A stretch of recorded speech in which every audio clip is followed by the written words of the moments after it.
El mundo occidental, la parte de este planeta donde habitamos, ha entrado en una profunda crisis que cuestiona los presupuestos básicos desde los cuales le conferimos sentido a la vida y construimos nuestra identidad. Hoy estamos ante la necesidad de avanzar hacia la superación de tales presupuestos, de tales bases, y de abrirnos a una comprensión diferente del fenómeno humano. La crisis es de tal tamaño que tenemos que ir hasta el fondo, tenemos que ir hasta las bases, a lo que está sustentando toda la estructura de toda la cultura occidental, porque ahí es lo que hay que renovar. Ahí está la diferencia en cómo estamos viendo al ser humano.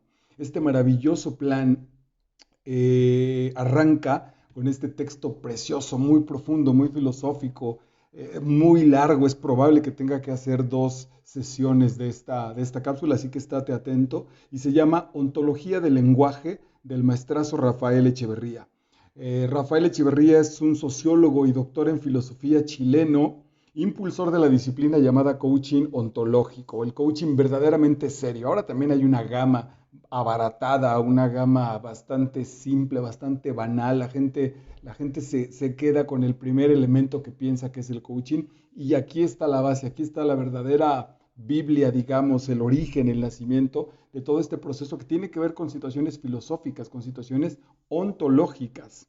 Y Echeverría nació el 1 de octubre de 1943, así que tiene en este momento 78 años. Vamos a las cosas que fui rescatando del texto. Dice el segundo que tengo para mí: lo social para los seres humanos se constituye en el lenguaje. Todo lo que tiene que ver con la interacción del ser humano hacia afuera y en particular con otro ser humano, todo se constituye en lenguaje. Todo fenómeno social es siempre un fenómeno lingüístico.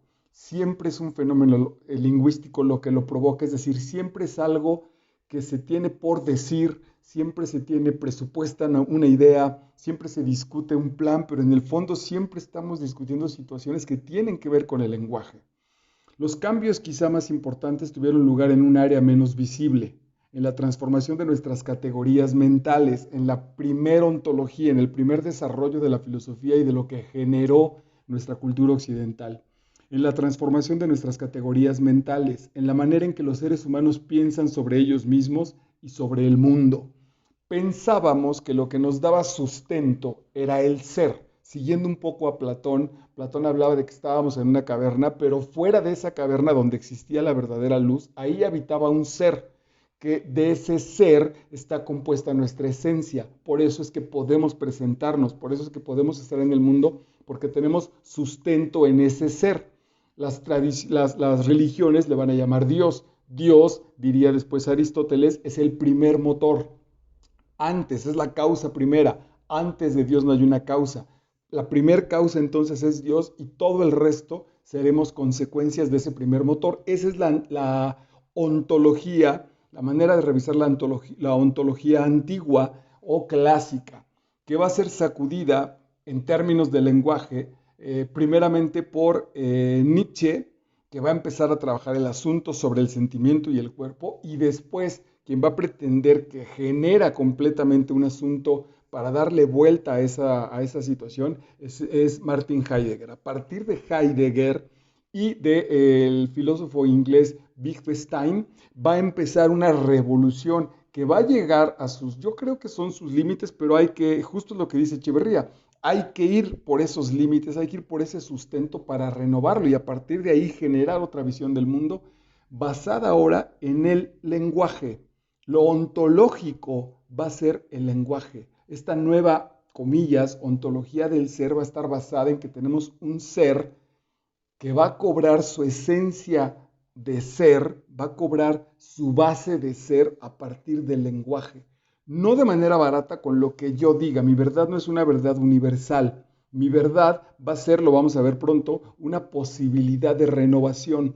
Y esa posibilidad de renovación, de reencuentro, de reajuste, está determinada por una ontología que ve entonces un ser en tanto que se presenta y en tanto que es observado. Y de ahí se va a conectar con los descubrimientos de la física cuántica. La física cuántica, en esta física subatómica, donde dos partículas pueden estar en el mismo espacio, cosa que revienta la lógica y la física tradicional, la que tenemos, digamos, en el mundo, la que había estado trabajando la ciencia, y a partir de ahí han venido un montón de elementos que se están desatando de manera meteórica.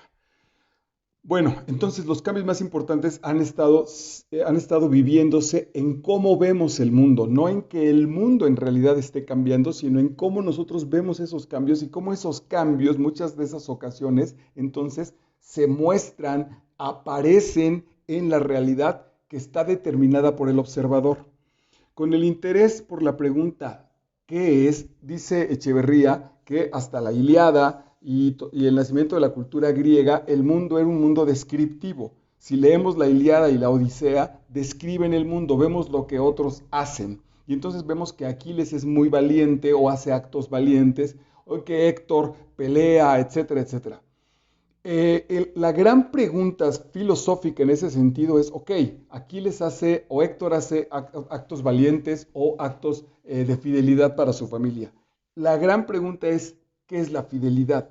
Y cuando se pregunta por qué es la fidelidad, la categoría mental, la manera de ver el mundo cambia. Porque entonces cuando preguntamos qué es algo, esa respuesta normalmente va a tener que ser determinada y respondida por nuestra propia experiencia. Sí es cierto que cada quien pudiera llegar a determinar qué es la valentía. Sin embargo, cuando vivo la valentía, cuando algunos de mis actos en la vida se muestra la valentía, entonces es ahí que mi categoría mental se estructura para mí. Y ya no estoy en esta narrativa del mundo que me es contado, que me es platicado. Ahora empiezo yo a participar de eso. Va a llegar después Descartes para decir, no solo es eso, es ahora lo que yo pienso determina mi existencia, y nos vamos a ir a un extremo que seguramente es el que anunciaba Echeverría, donde ya no hay una consideración con respecto al otro. Mi verdad individual ha sido tan brutalmente arrasadora que ya no da espacio para el otro, ya no da espacio para un diálogo sano, ya no da espacio para una ecología sana, una ecología productiva, y no solo una economía en el hogar, y los valores se han trastocado y estamos en un mundo en crisis. Decía entonces, con el interés por la pregunta ¿qué es?, que se manifiesta en las preguntas ¿qué es la sabiduría o qué es la valentía?, el énfasis se pone no en las acciones, sino en el ser de las cosas. ¿Qué cosa es la valentía? ¿Qué cosa es la sabiduría? Con ello se abandona el lenguaje del devenir, el lenguaje narrativo, el lenguaje de la historia, de lo que pasó. Se abandona el lenguaje del devenir del pasado y se transita hacia una nueva forma de lenguaje, el lenguaje del ser. No que el ser hable, sino las manifestaciones del ser. Todavía cuando digo lenguaje no es un proceso necesariamente lingüístico, no es un proceso necesariamente oral o vocal, es un lenguaje, es un proceso de expresión. El ser se muestra en tanto que aparece. Supusimos que el ser era lo no contingente es lo que no cambiaba, por eso es el sustento de todas las demás cosas, o era el sustento de todas las demás cosas. Lo que eludía el devenir, lo que no importa que cambie, sigue siendo la esencia, mi esencia, le voy a poner nombre a esa esencia, se ha llamado Marco Antonio Vidal Contreras, estuvo determinada desde el 17 de julio de hace 50 años.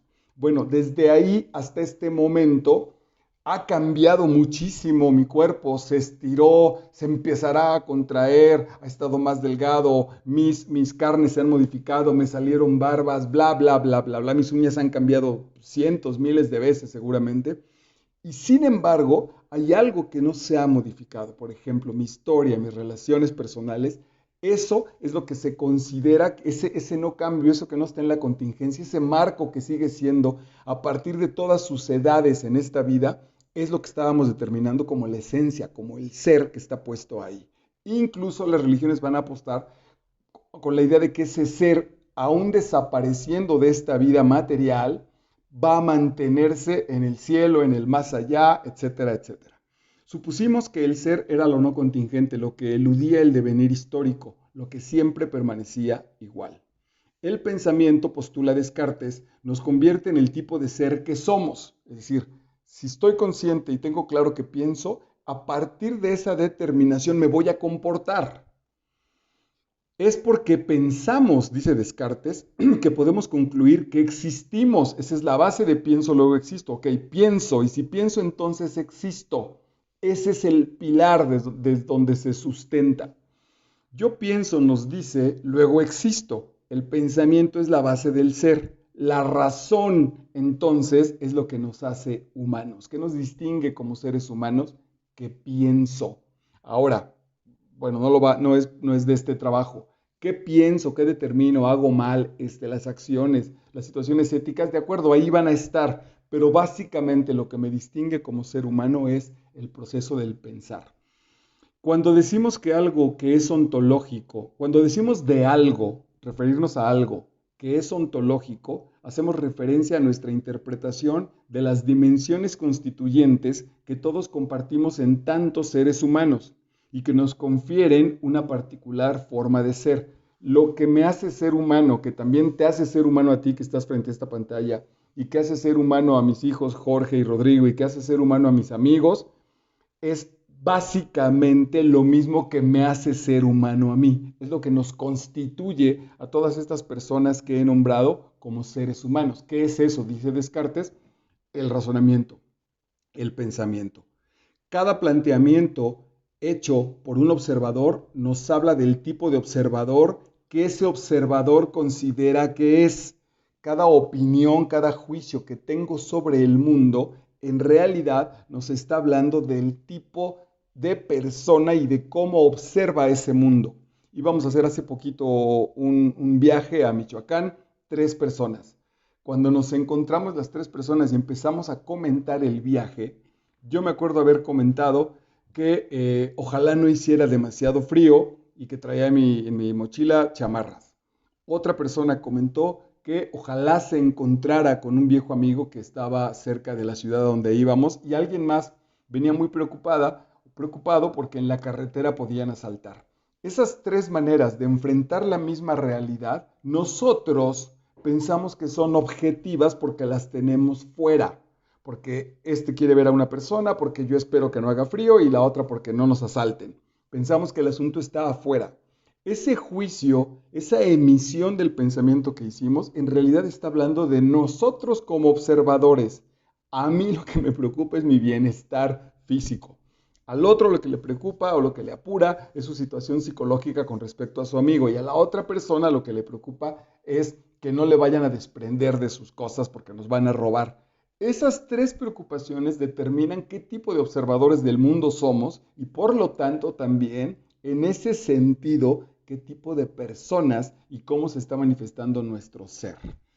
Uno, desde esta ontología del lenguaje. Uno, interpretamos a los seres humanos como seres lingüísticos. Atención con el cambio, no como seres pensantes, sino como seres lingüísticos, como seres que se relacionan por medio del lenguaje con su mundo, entre ellos, entre los seres humanos, y con nosotros mismos, hacia adentro, digamos. Dos, interpretamos al lenguaje como generativo. El lenguaje va a abrir posibilidades, va a generar. Aquí se parece muchísimo al asunto bíblico de que en el principio fue el verbo. Sí, el verbo, la acción que se dice, genera realidades. Tres, interpretamos que los seres humanos se crean a sí mismos en el lenguaje y a través de él. Fíjense que no dice se desarrollan, se crean a sí mismos en el lenguaje y a través de él. Mi padre, que falleció con Alzheimer y tuvo ese proceso 10 años, pero los últimos 2 ya incluso con pérdida de lenguaje,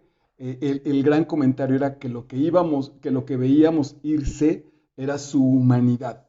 Sonará feo porque era mi padre y porque lo amábamos profundamente, pero meses antes de morir, él ya era una especie de bulto, ya era un bulto viviente, era un bulto que respiraba, porque ya no tenía contacto con la realidad, y ese contacto con la realidad no quiere decir que no la pudiera tocar, que no tuviera sus funciones fisiológicas, que no hiciera ruidos.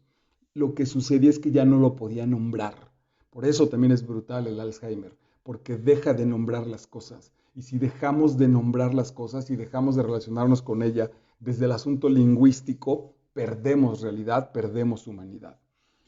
El dominio tiene tres dominios, esta ontología. El dominio del cuerpo, dominio no es dominar, tiene tres áreas. El dominio del cuerpo, el dominio de la emocionalidad y el dominio del lenguaje. Estos tres aspectos, nuestro cuerpo físico, dice Humberto Maturana, somos el límite de nuestro cuerpo biológico. Hago todo lo que puedo hacer hasta que la biología me detiene. En este momento te diría, bueno, pues puedo correr o puedo saltar, puedo entrenar, pero no me puedo tirar de un edificio de 15 pisos. No puedo tirarme a volar. Por más atención, por más que lo declare, por más que yo hoy lo diga, si me subo a un edificio de 15 pisos y me tiro, voy a hacer el ridículo y me voy a matar. Por más que lo piense, porque son tres las áreas que van a generar esta realidad. Cuerpo, emocionalidad y lenguaje. La vida es el espacio en el que los individuos se inventan a sí mismos. Como nos dice Nietzsche, en el ser humano la criatura y el creador se unen. Esta idea es muy bonita, es fantástica. Eh, Trasladándolo al arte del actor en el teatro, Luis de Tavira dice que es el gran arte por encima de los artistas, porque es el único arte donde el artista intérprete interpreta en su propio instrumento. El instrumento es él, el artista y el instrumento son uno. No es el pianista y el piano, no es el pintor y el pincel y el lienzo, no es el escultor y el barro o lo que sea, el arquitecto y el plano, el arquitecto y el espacio. Aquí en el caso del actor, todo lo que yo haga como actor lo voy a hacer en el instrumento propio que es mi cuerpo. Ahí lo ajustaré, ahí encontraré los límites, etcétera. Bueno, lo paso para allá pensando en esto que dice, la criatura y el creador se unen. La vida es en el espacio en el que la vida me va definiendo, pero yo voy definiendo junto con ella, estos algunos coaches le llaman co-creación, los elementos que voy generando en mi existencia, los elementos que están apareciendo en mi propia vida. El lenguaje no es, como se ha visto, el foco ni la preocupación principal de la ontología del lenguaje. Atención con esta diferencia. No es un proceso lingüístico, no es un estudio de las maneras de decir. El lenguaje no es, como se ha visto, el foco ni la preocupación principal de la ontología del lenguaje. El interés principal de la ontología del lenguaje son los seres humanos, cómo se constituyen, cómo viven. Y eso da una determinación muy distinta con respecto a lo que planteaba, por ejemplo, Descartes. Descartes no le importaba qué pasaba después, ni tenía por qué, atención, no es una crítica, pero no le importó qué sucedía después. Él dijo, ok, si pienso, existo. Yo estoy buscando una verdad y empiezo a cancelar un montón de verdades históricas, matemáticas, bla, bla, bla, bla, bla, hasta que encuentro hay una que no tiene manera de ser derrocada, que es que pienso. Y entonces si pienso, existo. Y ahí lo dejó, bastante gran logro para la humanidad, por cierto. Pero ahora el asunto que se está planteando es, en esta ontología a este ser sí le preocupa el ser humano y sí le preocupa la manifestación y sí lo ocupa en lo que va a hacer con su determinación de ser. No basta con que entonces, ok, sé que existo porque pienso. ¿Qué pienso? ¿Qué pienso? Porque a partir de lo que pienso y de lo que digo es lo que voy a hacer. De ahí van a venir determinadas mis acciones. Los seres humanos no tienen un ser dado, fijo, inmutable, no estamos determinados. Ser humano es estar en un proceso permanente de devenir, de inventarnos y reinventarnos dentro de una deriva histórica. En este canal histórico, en cada evento, en cada situación que nos vamos presentando, vamos determinando lo que vamos diciendo, nos vamos determinando a nosotros mismos con lo que nos vamos diciendo. Jordan Peterson en las 12 reglas para vivir, en el capítulo 1, que es una joya, ya lo tenemos también preparado aquí, entregado ya aquí en Master Vidal en YouTube. Se enfrentan dos langostas en el fondo del mar. La langosta que pierde sufre, las dos, la que gana y la que pierde por el territorio y etcétera, la que gana y la que pierde sufren una transformación a nivel celular en lo que podríamos llamar su cerebro.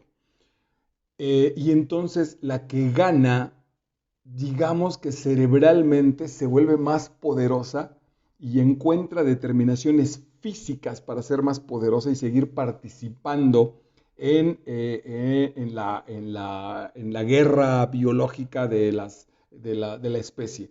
Y la que pierde empieza a sufrir procesos en su situación cerebral para empezar a conformarse, para empezar a saber que frente a este tipo de langostas, esta tendría que ser derrotada y empezar a conformarse con los espacios más alejados, con las langostas femeninas. Es que creo que estoy confundiendo masculino y femenino, no me parece que estoy bien, con las langostas femeninas, a conformarse con las que vayan quedando, es decir, se va estableciendo un mundo de ganadores y de perdedores, de manera biológica. El ser humano a veces sucede, de acuerdo a las derrotas, dice Peterson, perdón, que vamos sufriendo en nuestra vida, vamos determinándonos con que estamos destinados a ese espacio. Entonces, yo generé una producción teatral y me fue mal. Y entonces genero una siguiente producción teatral y me va mal. Y genero una más y me canso y me conformo y dejo de luchar por esa, le vamos a llamar por ese sueño, por esa ambición, y empiezo a habitar el mundo de estos, entre comillas, derrotados, intentando generar una nueva dignidad. Al ser humano le puede llegar a pasar eso, pero de todas maneras lo ha decidido. No sé si conscientemente o a partir de la derrota, de la realidad tan brutal que veo enfrente, que entonces me conformo. Me conformo es, me doy forma y con eso estoy tranquilo, comillas, con todo esto. El ser humano, dice Peterson, por supuesto, y también aquí justo Echeverría en la ontología del lenguaje, se va definiendo. Vengo recién de una tremenda derrota, pues aún dentro de esa tremenda derrota, yo me digo que también los exitosos de vez en cuando caemos, también los exitosos perdemos, que el fracaso económico, el fracaso artístico a mí no me va a detener. Ahí estoy definiéndome de acuerdo a la situación que estoy viviendo. Los seres humanos no tienen un ser dado, fijo, inmutable. Ser humano es estar en un proceso permanente de devenir, de inventarnos y reinventarnos dentro de una deriva histórica. No existe algo así como una naturaleza humana predeterminada. No sabemos lo que somos capaces de ser. No sabemos en lo que podemos transformarnos. Esto lo ha desarrollado después el coaching y hay un área muy interesante que establece lo que no sé, lo que no sé de mí. Sé lo que sé. Sé que puedo dar esta charla, sé que sé algo de filosofía, sé que sé de teatro, sé que soy el padre de fulano y sutano. Sé que no sé. Sé que no hablo ruso, sé que no soy un bailarín de ballet, sé que no soy muy bueno jugando al tenis. Ahora, que no sé, que sé. Esa es otra área. Es decir, en donde no me he puesto a prueba y que podría yo encontrar que ahí podría moverme como pez en el agua. ¿Cuántas cosas hay que no les he entrado por el prejuicio de no saber que posiblemente en esa situación podría desenvolverme de manera exitosa? Ese es el proceso de transformación, esa es la constante posibilidad de la que habla este coaching ontológico. Ser humano, según Nietzsche, puede ser visto como un proceso en el que estamos permanentemente huyendo de la nada, mientras que al mismo tiempo somos impulsados hacia ella, hacia el sinsentido de nuestras vidas e inducidos a la necesidad de regenerarnos constantemente un sentido. Quería terminar mi carrera, termino mi carrera, ¿y ahora qué? Bueno, pues ahora quiero trabajar en tal lugar, llego a trabajar en ese lugar, ¿y ahora qué? Pues ahora quiero llegar hasta el puesto principal, ¿de acuerdo? ¿Y ahora qué? ¿Y ahora qué? ¿Y ahora qué? ¿Y ahora me jubilo? ¿Y ahora qué hago? ¿Y qué a dónde voy? Esa permanente, comillas, insatisfacción, por otro lado, ese es nuestro verdadero sentido, porque eso es lo que nos ha permitido crear un mundo lleno de sentidos, crear una civilización o varias civilizaciones, movernos, crear una historia. Por lo tanto, crearnos a nosotros mismos. Constantemente el sentido que tiene esta experiencia, dónde lo voy a colocar, viene determinado por lo que voy a decir. Y lo que voy a decir viene determinado por lo que sé, por lo que soy, por lo que sé, perdóname, por mi ser, que ha venido determinado por mis acciones y mis pensamientos y mis expresiones. No sabemos cómo las cosas son, solo sabemos cómo las observamos o cómo las interpretamos. Es brutal. No sé qué es una servilleta. No sé qué es ser servilleta. No tengo idea de qué es ser servilleta. Me acerco a ella, la reconozco, le pongo nombre a partir de una interpretación, la defino. Un pedazo de papel cuadrado, puede haber de otras maneras, limpio, no sé, pues una servilleta sucia también sigue siendo servilleta, un pedazo de papel que funciona para limpiar. eh, Eso es una servilleta. Ok, esta telita es una servilleta. No, esta tela no es una servilleta. Y sin embargo se parecen tanto, miren, solo el material lo define. Ahora, ¿qué es ser este pedazo de tela y qué es ser esta servilleta? No tenemos la menor idea. Nos acercamos a las cosas de la manera en la que las interpretamos. Ok, de la manera en la que las observamos. La verdad, por lo tanto, es simplemente un juego lógico de coherencias internas dentro de un sistema dado. Si es de papel, si es cuadrada y sirve para limpiar, se va a llamar servilleta. Si está en una mesa, se va a llamar servilleta. Si es de tela, se va a llamar trapito, por ejemplo. Eso es lo que le va a dar la verdad, el que haya coherencia entre que sea de tela, que sirva para limpiar y que no sea de papel. En este caso incluso ya participa el no, el que no sea de papel, es lo que le va a permitir llamarse este pedacito de tela, trapito, etcétera, etcétera. ¿Qué va a ser la diferencia con las servilletas? ¿Por qué un Kleenex, que yo sé que me estoy refiriendo a la marca como tal, un pañuelo desechable? ¿Por qué se llama Kleenex? ¿Cuál es la diferencia entre que si las servilletas, esto parece un juego de Derbez, parecería una estupidez, pero tiene mucho sentido, del personaje de Derbez, si las servilletas puestas en una caja de cartón se convierten en Kleenex, parece un juego, pero si lo asentamos, si lo buscamos como base, cobrará mucho sentido porque desde ahí nos movemos. Ok, dentro de un sistema dado, en este contexto, decir que algo es verdadero solo equivale a sostener que es coherente con otras proposiciones que aceptamos como válidas. Insisto, pues entonces, si esto es redondo de cristal y tiene un líquido, pues se llamará vaso. Perfectamente podríamos decir, dime lo que observas y te diré quién eres. Dime qué observas, dime qué opinión tienes del mundo y te diré quién eres. Precisamente una de las premisas centrales de la disciplina que hemos bautizado con el nombre de coaching ontológico. Por eso el coaching ontológico lo que hace es que le pide a su cliente opiniones, digamos, sobre el mundo. Y a partir de lo que el cliente observa del mundo, el coach puede determinar en dónde se está colocando su conducta, su ser, etcétera, etcétera. No solo actuamos de acuerdo a cómo somos, que además lo hacemos, también somos de acuerdo a cómo actuamos. También mis acciones van a determinar mi ser. La acción genera al ser. El corredor que acciona, el que corre, se convierte en corredor. No solo porque lo dice, no solo porque lo define, sino porque la acción lo empieza a hacer. El actor, el ser humano que se sube a un escenario y actúa, se está convirtiendo en actor. Si lo hace bien o mal es otro juego, pero la acción lo va a empezar a determinar, le va a empezar a generar ese ser.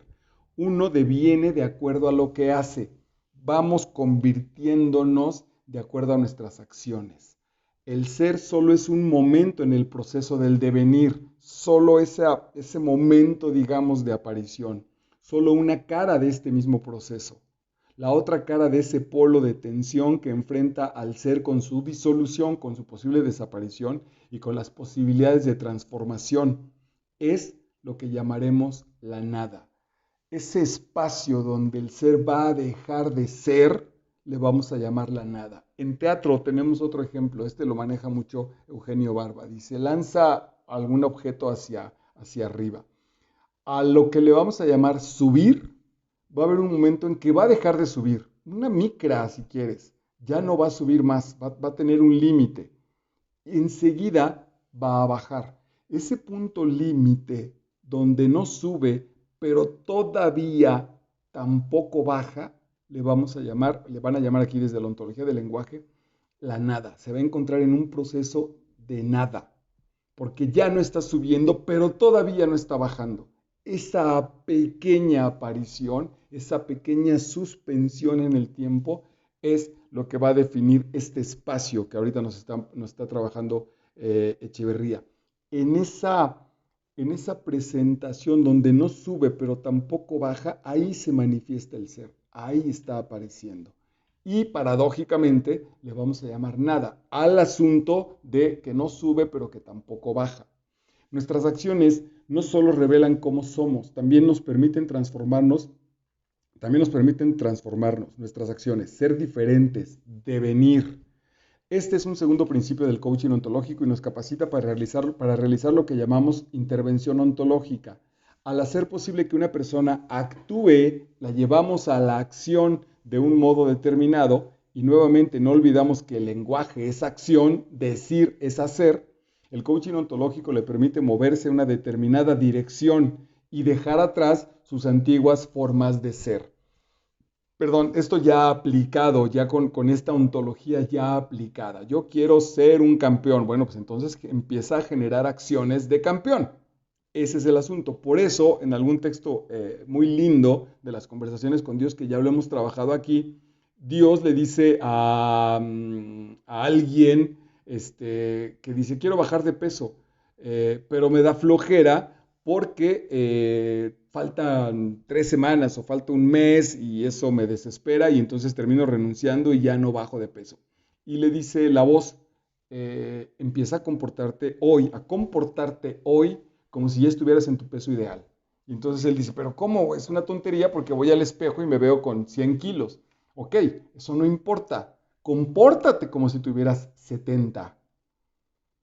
Y entonces la equivocación es pensar, ok, tengo 70, entonces puedo seguir tragando tacos. Evidentemente no. ¿Cómo se comporta una persona que ha llegado a los 70 kilos? ¿Se cenará para mantenerse una persona en 70 kilos, si ese es su peso ideal? ¿Se cenará 40 tacos? Evidentemente que no. Cuidará su alimentación, es decir, empezará a generar esa acción, empezará a hacer, en este caso sí con H, a hacer las acciones que lo van a llevar a ser. Pero atención, en el proceso antes del hacer, esta persona ya declaró que tiene 70 kilos. No importa en este momento que la realidad no se lo manifieste.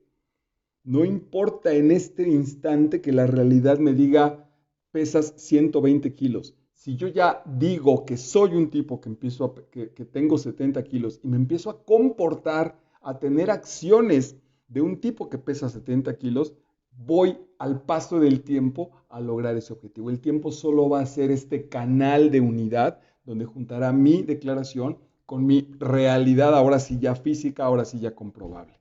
La acción, por lo tanto, no es solo la manifestación de un determinado ser que se despliega en el mundo, es también la posibilidad de que ese mismo ser se trascienda a sí mismo y devenga un ser diferente a partir de empezar a hacer otras cosas.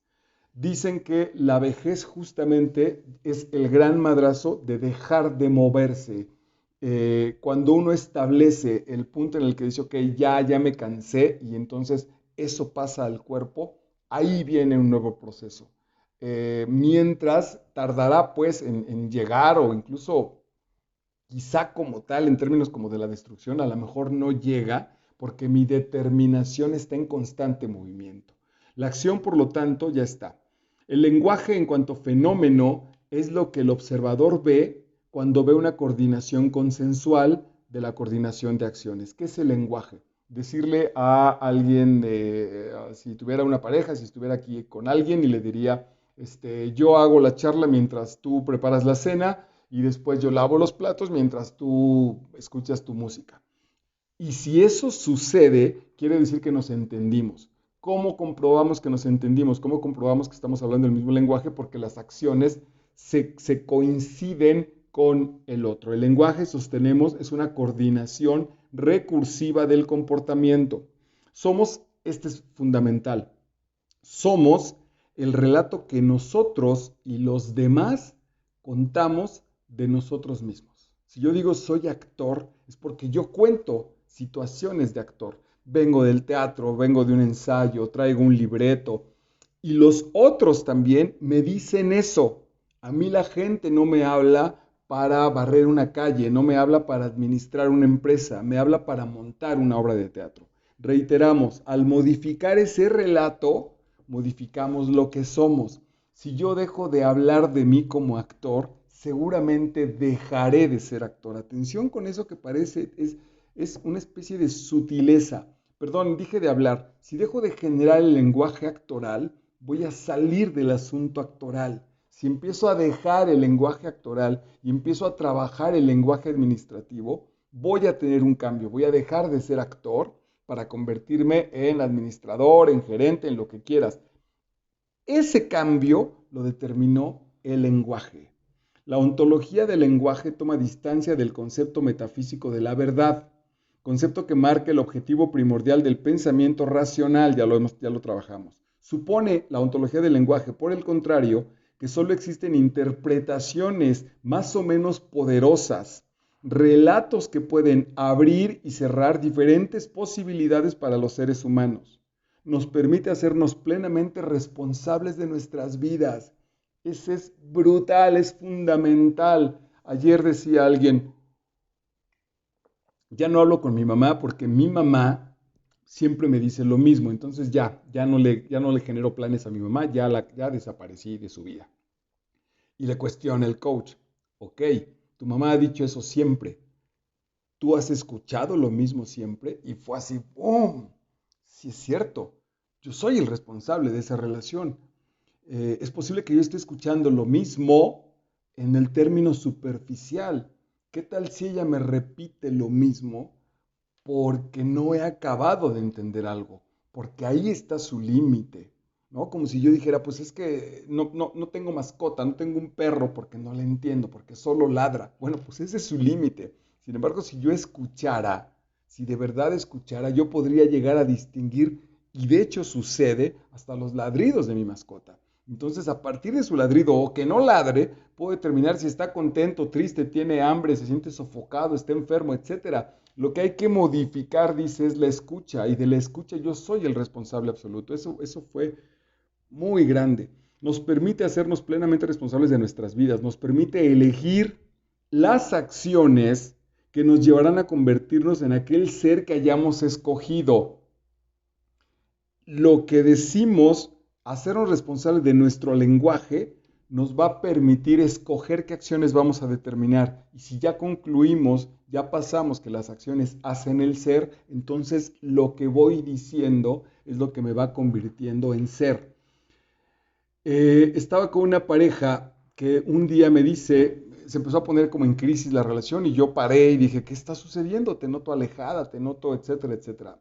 Y me dijo, ah, claro, fíjense qué fuerte fue porque era una gran mujer. Y la relación en muchos sentidos iba muy bien. Y entonces ella me dice, es que no me has pedido que viva contigo. Teníamos año y medio de noviazgo y me dice, no me has pedido que viva contigo. Ya a veces pasábamos noches en su casa, en mi casa, en casa de la mamá. Yo en muchos sentidos era ya una especie de marido, pues, pero ese día para y me dice, es que no me vas a pedir que viva contigo. Yo creo que tú estás muy conforme en la relación, con que la relación sea así.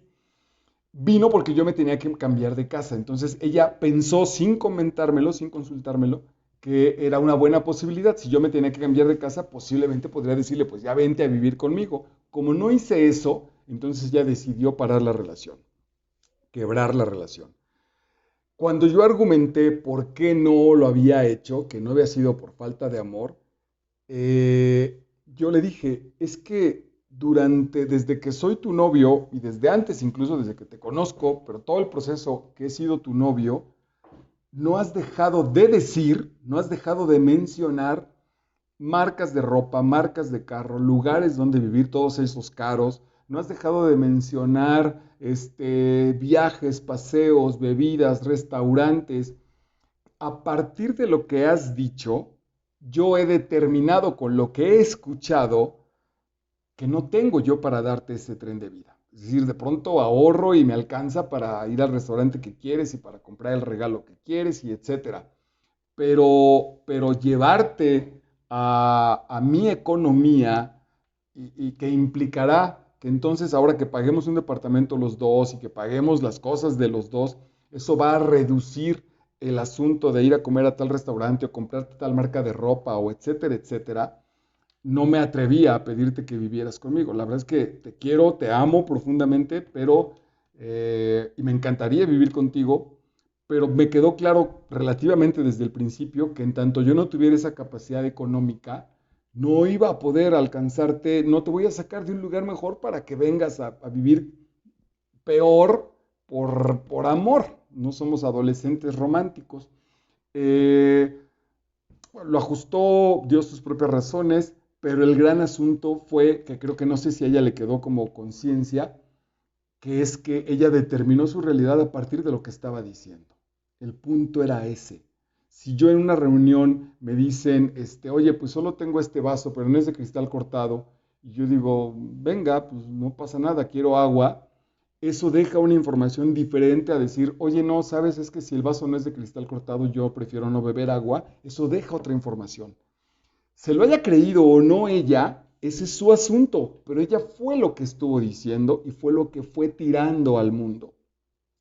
Eso que fue tirando al mundo de manera consciente o no, forjó su realidad.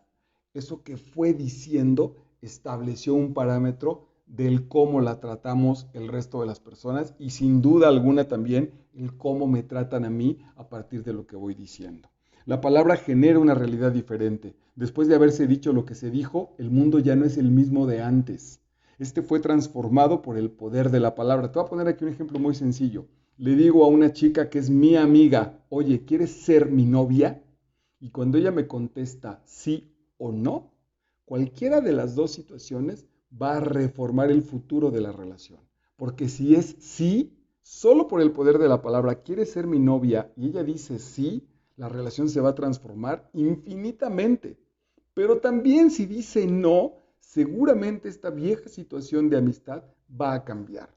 Va a decir, oh, yo no sabía que le gustaba, o yo, va a ser difícil estar junto a alguien que es mi amiga y que no la puedo besar, abrazar, etcétera. Es probable que le tenga que decir, bueno, pues sabes que yo quería que fueras mi novia y si no vas a ser mi novia, pues tampoco quiero ser tu amigo. Lo que tenga que suceder, pero fue modificado a partir del lenguaje. Las declaraciones tienen vigencia porque aquellos que las hacen tienen el poder de asegurar su cumplimiento y validez.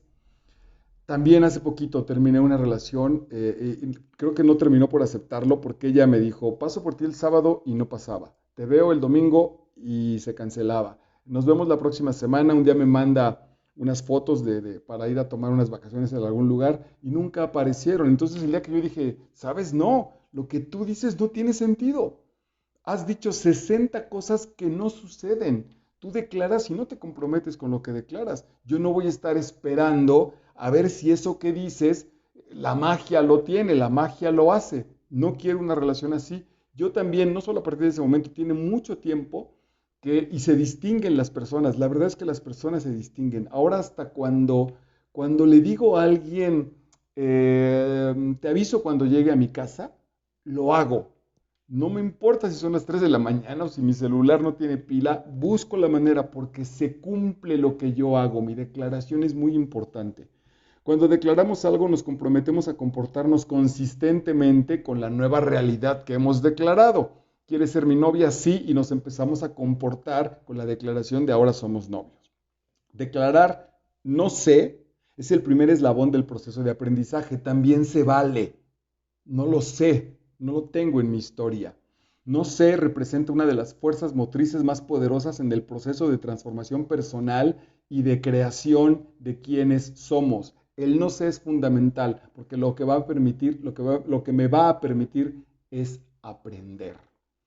Ese es el gran elemento y ese es el gran paso a seguir moviéndonos en la vida. Tengo un tema con mi queridísima señora madre. Hoy pasé un problema.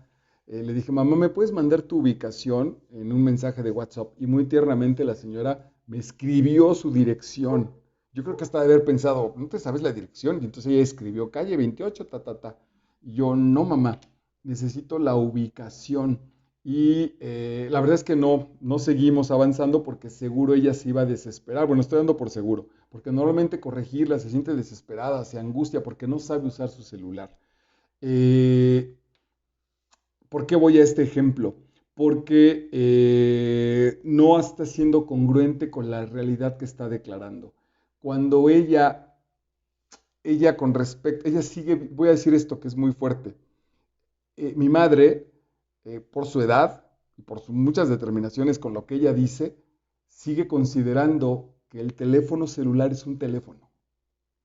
Y el teléfono celular ya solo tiene teléfono en el lenguaje. ¿Hace cuánto que no hablas por tu teléfono celular? De hecho, yo estoy grabando este video en el teléfono celular y de aquí se va a subir a redes sociales y se va a colocar en un canal de televisión que es YouTube. Y hace rato hice cuentas con la calculadora de mi teléfono celular y mando mensajes. Hace un montón que no hago una llamada en realidad. Entonces ha dejado de ser un teléfono. Es un libro, es una agenda, es un mapa, es un montón de cosas y por cierto, lo último que está haciendo es un teléfono. Mientras mi mamá siga viendo en ese objeto que pudo ser una señalización geográfica, mientras ella no acceda a esa información y no la declare y sea congruente con esa declaración, ya está bastante atrasada en el proceso de la vida normal. Entonces, pero el gran punto, ya sé por qué decía el ejemplo de mi mamá, porque ella no reconoce su no sé. Ella va a decir, ay, el teléfono, no le sé esa cochinada, ya estoy vieja, bla, bla, bla, bla, bla. ¿Por qué no tiene la humildad de decir, no sé, me enseñas? Pero mientras no digamos, no sé, no se genera esa posibilidad de aprendizaje. Perdonar no es un acto de gracia para quien nos hizo daño, aunque pueda también serlo. Perdonar es un acto declarativo de liberación personal. Es decir, hay diferentes tipos de las cosas que declaramos, hay un género diferente por las cosas que declaramos. Una de esas es la posibilidad de no saber, la otra los juicios y está el perdón. Emitimos juicios porque el futuro nos inquieta. Lo hacemos porque hemos aprendido, tenemos el juicio que lo ya acontecido puede ser usado para iluminarnos en lo que está por venir, pero atención porque puede ser muy peligroso. Ya no quiero una nueva relación amorosa porque las anteriores me han lastimado. Como vengo de la experiencia anterior, entonces me niego a una al futuro, la quiero cancelar porque está determinada por juicios anteriores y no por la nueva experiencia. Debido a su fuerte relación con el pasado, los juicios por naturaleza suelen ser sumamente conservadores. Mi mamá sigue viendo un teléfono en un aparato que ya no es un teléfono y eso entonces la tiene atorada en ese conservadurismo. El aprendizaje, que nace del decir no sé, nos permite realizar acciones que no podríamos efectuar en el pasado. Alguien que en el pasado era muy mal orador puede convertirse en uno muy efectivo en el futuro. Desafiar aquellos juicios acerca de nosotros mismos, si mi mamá empezara a declarar que no es vieja, fíjense lo radical, lo que pasa es que el espejo se lo va a gritar y sus amigas se lo van a gritar y la van a tomar como loca. Pero si ella declarara para sí, yo no soy vieja, voy a empezar a aprender a usar este aparato y la computadora y un idioma y seguir creciendo, seguramente como tal incluso su proceso de envejecimiento se retrasaría muchísimo. Estar abiertos, desafiar aquellos juicios acerca de nosotros mismos, estar abiertos a revisar los juicios sobre los demás, también los que establecemos sobre los otros, dado que aprendemos del pasado y podemos modificar nuestro comportamiento. Llamamos fundamento a la forma en que el pasado puede utilizarse para formular juicios que nos apoyen efectivamente en tratar con el futuro. ¿Cuáles son mis fundamentos? Hoy que hablaba con mi coach me decía justo esto. Yo tengo ciertos fundamentos al momento de las relaciones. Hay unos que no son negociables. Entonces, puedo negociar horarios, puedo negociar creencias, puedo negociar color de piel, puedo negociar edades, puedo negociar un montón de cosas, pero no puedo negociar la infidelidad. Ese es uno de mis inamovibles. Muy respetable, porque es posible que yo o otra persona dijera, yo no tengo problema con la infidelidad, ese no es uno de mis negociables, ese no es uno de los que se mueve. Hay que ir, como decía la primera cita con la que abrimos este trabajo, hay que ir a cuáles son esas bases que ya nos están modificando. Yo veo en mi generación, sobre todo los que son papás de hijas, cómo ha cambiado el mundo, cómo cuando este papá este amigo mío de mi generación y yo éramos novios, ¿qué va pues con que las novias se quedaran en nuestra casa? No era posibilidad incluso atreverse a decirle a la señora o en mi propia casa, decirle a mi mamá, mamá, se va a quedar a dormir mi novia.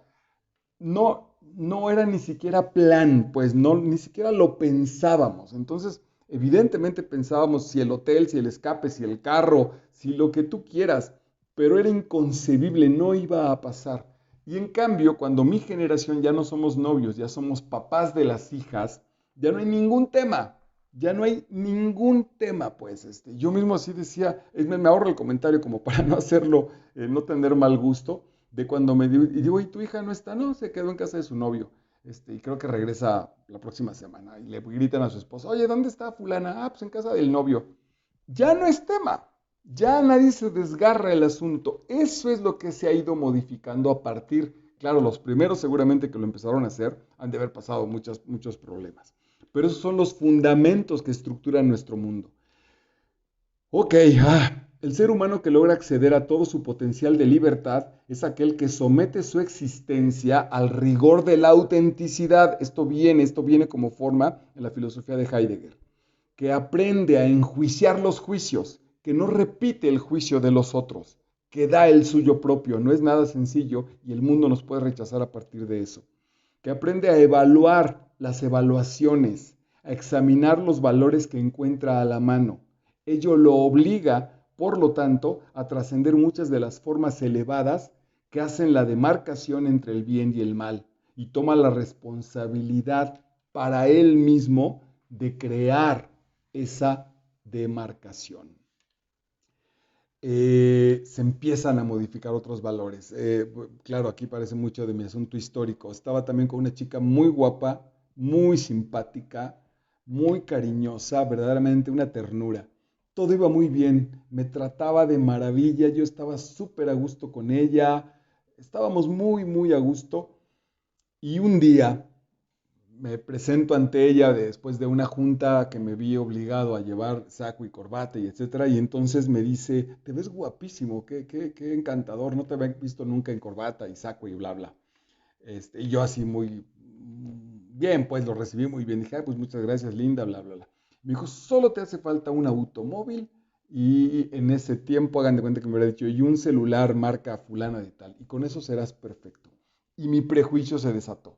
Y entonces eh, se desató mi juicio con respecto al pasado. Dije, híjole, esta mujer es superficial, voy a tener que andar buscando la lana para mantenernos. Hizo también otros comentarios, me dijo, así te voy a llevar a presentar a mis amigos para que vean el hombre que me acompaña. Y una corbata de tal marca. Yo dije, a los 3 días terminé la relación. Mal, pues, porque no dialogué, porque no expliqué, por tonto me dio pena, no me atreví a decir la verdad. Entonces la relación se prolongó y se jodió en muchos sentidos, pero ese había sido el elemento. El elemento había sido esa declaración, esa especie que yo empecé a sentir por dentro, esa determinación. Ese era mi no negociable. Fue muy duro porque no se lo compartí. Ok, el hablar efectivo solo se logra cuando es seguido de un escuchar efectivo. El escuchar valida el hablar. Es el escuchar, no el hablar, lo que confiere sentido a lo que decimos. Por lo tanto, el escuchar es lo que dirige todo el proceso de la comunicación. Híjole, me duele muchísimo porque el asunto es que la gente no escucha. La gente se queda con la interpretación y no se abre a la posibilidad de ver lo que le está pasando al otro, qué de verdad le está diciendo. Te acabo de poner un ejemplo. Esta mujer me quiere manipular con la ropa, salgo desesperado y huyo y termino la relación porque no la escuché, porque no me senté a cuestionar sanamente, amorosamente, a preguntar si su determinación con respecto a la ropa con la que me había visto implicaba que yo me iba a convertir en un burguesito o lo que fuera. Lo di por hecho porque no la escuché. incluso culpé a su manera de expresarse, tampoco me detuve a escucharla, porque todavía entonces también con la otra relación que me dijo, güey, pues sí, yo digo cosas porque el mundo me gusta así y me gustan esas cosas, pero no quiere decir que no esté acostumbrada a otras, tampoco me detuve a escuchar. Ahí tenía un poco más de razones, porque además ya había visto cierta coherencia entre lo que ella decía y lo que vivía como tal, y yo no quería sacrificios, pero aún así, en ese momento la verdad es que no me detuve a escuchar. Ok, está hermosísimo esto. Fabricamos algunas historias después de realizar las acciones y otras antes de hacerlo. Antes de entrar a cualquier situación en nuestra vida, ya voy con un proceso prearmado. Lo que llamamos intenciones no son más que historias, esto es, interpretaciones que le dan sentido a nuestras acciones. Aquí solo como ejemplo, solo con tu pareja, no es solo con tu pareja. Me voy a acordar ahorita de una película, pues ya es vieja, pero fue un clásico, es un clásico del cine mexicano, donde el tipo que interpreta a uno de los bichir le dice a una mujer, ¿qué onda? ¿Cómo estás? ¿Te vas a la cama? ¿Quieres coger conmigo? Y la mujer se queda así, le dice el otro, tranquila, en realidad solo te estoy diciendo lo que cualquiera va a hacer después de enamorarse, tener un noviazgo, pedir tu mano, llevarte a la iglesia y casarse. Van a terminar de todas maneras ahí. ¿Por qué no nos ahorramos todo ese proceso? Bueno, sí, en realidad sí. Esas son las historias que nos inventamos para generar nuestras acciones. No estoy diciendo que esté a favor de este ejemplo, es solo un ejemplo del proceso de las historias que nos inventamos. A mí en este momento las historias me parecen fundamentales, básicas. Es lo que hace la diferencia en vivir entre comer bien, amar a mis hijos o meterme cosas para seguir con energía y solo reportarme con ellos, etcétera, etcétera. Tiene que ver con las historias que me armo a partir de eso. El lugar en que debemos buscar las inquietudes no es tras la acción ni en la mente de las personas, sino en el escuchar lo que esta acción produce. No es lo que cuento de la historia, es lo que hago con la interpretación que tengo de esa historia. Mis acciones son las que van a hablar, no mi opinión. Toda persona que escucha es fundamentalmente una persona abierta. Si en esta clase de apertura mutua no pueden existir relaciones humanas, si en esta clase de apertura mutua de escuchar y hablar, no hay relaciones humanas genuinas. El permanecer juntos siempre significa también ser capaces de escucharse mutuamente. Dice Echeverría, entonces, las parejas que se separan, los quiebres, son porque nos hemos dejado de escuchar. A nosotros mismos y, por supuesto, a la otra persona. Ok, Heidegger postula que lo que llamaremos transparencia, la actividad no reflexiva, la actividad que se sostiene, que ya no somos conscientes de eso, ir manejando, eso le vamos a llamar transparencia. La actividad no reflexiva, no pensante, no deliberativa, la acción con umbral mínimo de conciencia, constituye la base y la condición primaria de la acción humana. Vamos generando acciones que hemos vuelto transparentes, que ya no somos conscientes de eso. Vete a una estación del metro a caminar entre semana y camina a la misma estación un sábado y domingo. Vas a notar una diferencia brutal. La gente ya no es consciente, ya lo establece, ya yo desayuno rápido, aun cuando no tengo nada que hacer. Digo, te pongo un ejemplo, en realidad lo he modificado muchísimo, pero me preparo la comida rápido y como muy rápido en un domingo que ya no tengo algo a que ir a trabajar, no tengo que dar clase, no tengo ensayo, voy a descansar. Entonces, ¿por qué demonios estoy apurado en desayunar? Pues porque ya no soy consciente, porque ya se hizo transparente esa acción con respecto a mí. Por lo tanto, un quiebre, diremos, es una interrupción en el fluir transparente de la vida. Los quiebres van a hacer que detengamos ese proceso para generar conciencia. Un quiebre, por lo tanto, es un juicio de que lo acontecido altera el curso esperado de los acontecimientos. Es una joya, el tiempo se nos está agotando y voy a cerrar con con dos más. El atributo fundamental de los seres humanos es su capacidad de actuar y a través de ella su capacidad de participar en la generación de sí mismo y de su mundo. Sobre todo para allá apunta la ontología del lenguaje, hacernos responsables de nuestras acciones, de nuestro mundo, de lo que decidimos con respecto a nuestra propia vida. Para trascendernos debemos estar dispuestos a sacrificar nuestras formas presentes de ser. Quieres ser exitoso, quieres ser un buen padre, quieres ser un gran amante, quieres ser un gran amigo, voy a tener que sacrificar mis maneras en las que estoy siendo. No puedo ser un buen amigo si no me preocupo por los otros. No puedo ser un buen amante si no como bien, si no me cuido, si soy descuidado, si soy lépero, si soy grosero, si soy vulgar. Su capacidad de participar en la generación de sí mismo y de su mundo. Perdóname, no hay trascendencia sin sacrificio, sin estar dispuestos a soltar aquello que pareciera sujetarnos, sin antes haber encontrado un nuevo punto de apoyo. Ontología del lenguaje, Rafael Echeverría, Máster Vidal, una joya. Ojalá te des el tiempo de leerlo y estoy para servirte. Chao.